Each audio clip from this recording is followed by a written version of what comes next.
বর্তমানে কতক পণ্ডিত বের হয়েছে রে ভাই, দেখবেন নামাজের সিস্টেম চেঞ্জ করে ফেলছে। হ্যাঁ বললেন না, ঠিক না বেটি? নামাজের সিস্টেম চেঞ্জ, মোটামুটি দিন ইসলামের সিস্টেমকে এমন চেঞ্জ করছে, নামাজকে কমাইছে, দিনের অনেক বিধানকে কমাইছে, সংকীর্ণ করছে, তাহরিফ করছে, ব্যাখ্যার অপব্যাখ্যা করে মানুষকে বিভ্রান্ত করছে। সারা জীবন তারাবির নামাজ পড়লাম 20 রাকাত, এখন বলে 8 রাকাত।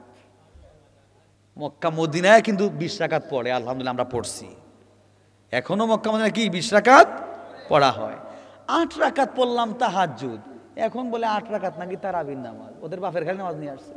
সুতা না তো, আরো আছে, তো আরো আছে আছে আছে। বলে কিনা জানেন, বলে খুতবা আরবিতে দেওয়া জরুরি না, খুতবা বাংলাতে হবে। আছে না নাই? এখন আগের যে ওলামা একরাম সালফে সালিহিন আইম্মায়ে মুস্তাহিদিন, তারা আমাদেরকে যেভাবে বলছেন, নবীর হাদিসের ব্যাখ্যা যেভাবে দিয়েছেন, তারা সেভাবেই তো মানতে হবে ভাই। আমরা তো ভাই বড় আলিম না ভাই, ওনারা বড় মুহাক্কিক আলেম, গবেষণা করতে করতে একবারে হালুয়া বানিয়ে আমাদেরকে দিছে, ঠিক না? ঠিক বললেন না? আচ্ছা, এখন যদি আমি আপনাকে একটা আয়াত দিয়ে বলি গবেষণা করে মাসলা বের করেন, পারবেন? কিন্তু ওনারা গবেষণা করে মাসলা বের করে একবার হালুয়া বানিয়ে আমাদেরকে দিয়ে দিস। হ্যাঁ খাইবার লাগে, এবার খাইলাও। তো যাই হোক, এভাবে দিয়েছেন। এখন তারা বলতেছে কি, না না, কোরআনকে আমরা গবেষণা করব আমাদের মন মতো। নাউজুবিল্লাহ, this is my self analysis, এটা আমার ব্যক্তিগত গবেষণা। নাউজুবিল্লাহ।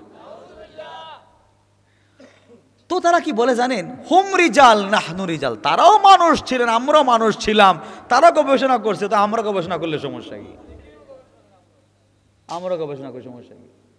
আরে ভাই, তুমি ইজতিহাদ করবা, ভালো কথা, ইজতিহাদের দরজা খোলা আছে, কিন্তু ঢুকতে গেলে অনুমতি লাগবে। কারণ উনারা কবিরা গুনাহ করতে তো দূরের কথা, কবিরা গুনাহ করতে গেলে তাদের ভয় লাগতো, সগীরা গুনাহ করার সাহস করতেন না। আর আমরা কবিরা গুনাহ এভাবে করি, আমাদের মুঠো ভয় লাগে না।